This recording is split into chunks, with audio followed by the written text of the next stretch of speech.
Matindi itong sinasabi ni Senador-elect Pampilo Lacson, ang veteranong senador, veteranong pulis. Dapat daw ay gumamit na si Pangulong Marcos ng bastonero. Bah, para sa kulungan, mayroong bastonero. Ang bastonero, yan po yung nagbibigay ng disiplina sa mga taong pasaway. So ang gusto ng ating Pangulo, ang gusto ni Ping Lacson, si Pangulong Marcos magtalaga ng tao na magiging ang trabaho ay bastonero. Siya yung didisiplina sa mga taga-gobyerno na iba ang ginagawa kaysa gusto ng Pangulo. Abay, maganda ito Mukhang okay itong panukalang ito. Ako, pabor ako rito. Kasi sa totoo lang, meron ho talagang mga pasaway. Inamin na nga ng Pangulo na merong korupsyon doon sa ibang mga tauhan ng gobyerno. Yun daw issue ng smuggling, taga-gobyerno rin ang posibleng nasasangkot dyan, inamin na ng Pangulo. At yung iba pang mga issue sa totoo lang, yung mga proyekto sa Mindanao na hindi nakarating, hinaing ng mga local executive ng taga Mindanao na napangako hindi nakarating, dapat dyan talaga kailangan na dyan ng bastonero. Magdisiplina sa mga taong pinagkakatiwalaan. Kaya nga ako po ang aking sinabi nung araw pa, before election, during election, lalo na ngayon, after election na. Isang araw lang sinabi ko na dapat at napapanahon na magtanggal na si Pangulong Marcos ng kanyang mga opisyalis ng gobyerno na sa tingin niya ay wala sa hulog, walang 100% loyalty sa kanila. Yung mga nangungurap, yung mga nagbalingbing, nagsipsipan lang na iba ang ginagawa, dapat tanggalin na yan ng Pangulong Marcos. Noong ko pa sinabi, hindi naman po ako nalilate sa aking mga paalaala. Wala lang akong authority ng gawin yan. Pero ang akin naman dito, meron akong authority bilang Pilipino, bilang traditional media at political blogger, na sabihin natin ang ating personal nakikita at namomonitor sa galaw ng mga nasa pamahalaan. Hindi lahat ng nasa gobyerno ay matino. Meron kapalpakan dyan. Meron talagang kurap. Kaya kailangan yan ay talagang disiplinahin na, tanggalin na ni Pangulong Marcos. Katulad ng nangyari sa OWA. Diba? 1.4 billion inilabas ng OWA. Nang walang approval coming from the board of director, illegal yan. At nalaman lang ng Department of Migrant Workers na nailipat na, may titulo na. At ang nagdesisyon lang ay administrator ng OWA na si Arnel Ignacio, kaya sinibak siya ng gobyerno. Sample lang yan. Meron pa akong ganyan, meron mas matitindi pa. Kaya kailangan talaga ang bastonero. Speaking of Senator Ping Lacson, meron siyang sinasabi rin na dapat daw po sila o lahat ng mga senator judges sa ngayon pumokos, aralin, tingnan ang ebidensya doon sa article of impeachment ni Sara Duterte.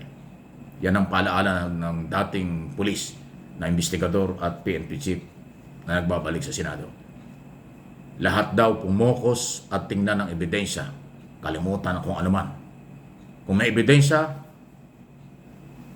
i-impeach si Sara. Yan ang gustong palabasin. Kung wala, i-acquit si Sara. So, ebidensya. Big challenge ito dun po sa mga prosecutor. Pero sabi naman ng prosecutor, nakahanda na kami dyan. Kaya namin panindigan. So yan po yung palaala. Dalawang isyong pinakawalan ni Senator Ping Lacson. Bastonero, ang kailangan ng ating Pangulong gawin. Maglagay na siya ng tao at yung mga senator judge na kanyang kasamahan.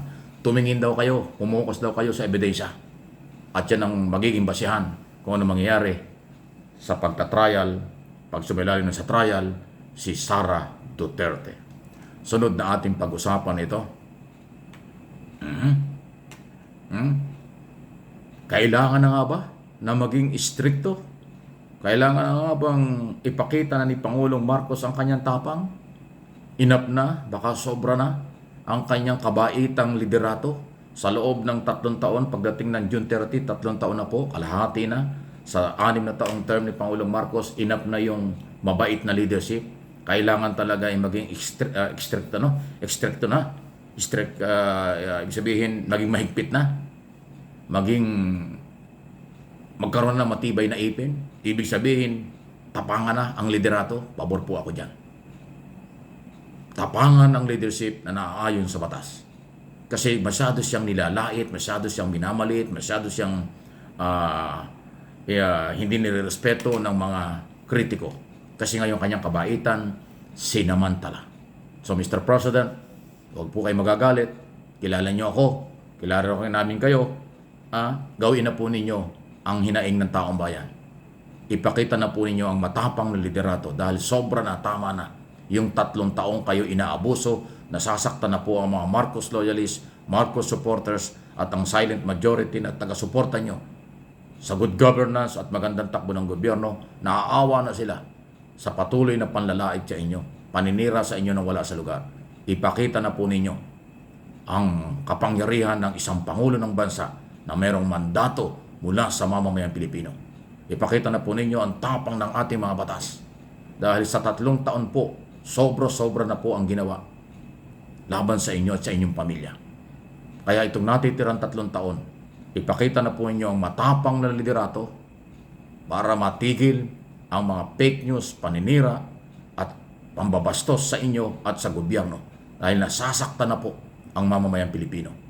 Lalo na Marcos loyalists, Marcos supporters sa pinaggagawa ng mga naninira sa inyo. Yan po yung aking apila at paniniwala po ng nakakaraming Pilipinong nakikita ang sitwasyon. Okay? At sunod na pag-usapan natin ito. Yun daw impeachment ni Sara, yun daw po naging dahilan sa alyansa ng mga alyansa para sa pagbabago candidate na sinasabi nitong si Toby Chanco. Ito si Toby Chanco, sumusobra yata yung mga sinasabi. Ikaw ba, Toby Chanco? Ikaw ba yung Marcos o ano ka ba? Alam ko kamag-anak ka ng mga Marcos, ng mga Romualdez. Pero ano ito sinasabi mo? Bakit mo sinisiraan ng gobyerno? Alam mo yung sinasabi mong sa impeachment ni Sara, kaya 6 lang ang mga kandidato ng gobyernong nakuha. Hindi yan ang issue. Maraming issue. Anong ibig sabihin mo? Walang karapatan sa ilalim ng batas ang mga congressman at ang mga petitioner, complainant ng impeachment, betrayal of public trust.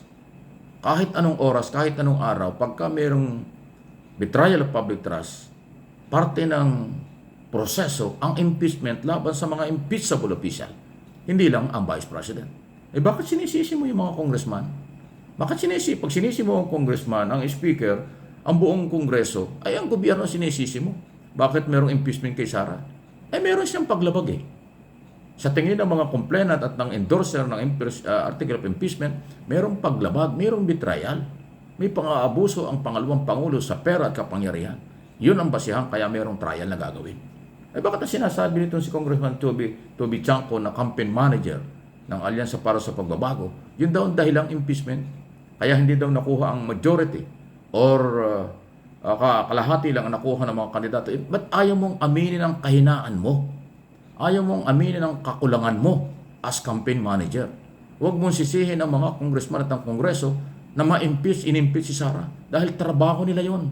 Nakita nila ang sapat na ebidensya at basihan. Naku, ibang klase ka naman, Toby, ha? Taga Nabotas ka eh. Ikaw, ewan ko naman kung bakit galing ka sa Nabotas, ginawa kang campaign manager sa buong Pilipinas. So, anong nangyari ngayon? Tapos nung hindi kayo masaya, sa resulta ng eleksyon, sisisihin nyo mga congressman. Wala ka rin sa hulog, congressman. Pambira ka naman, oo. Any reaction, comment, please like and share. Subscribe kung hindi pa sa mga channel, Mike Abby Opinions at MA Pinoy TV.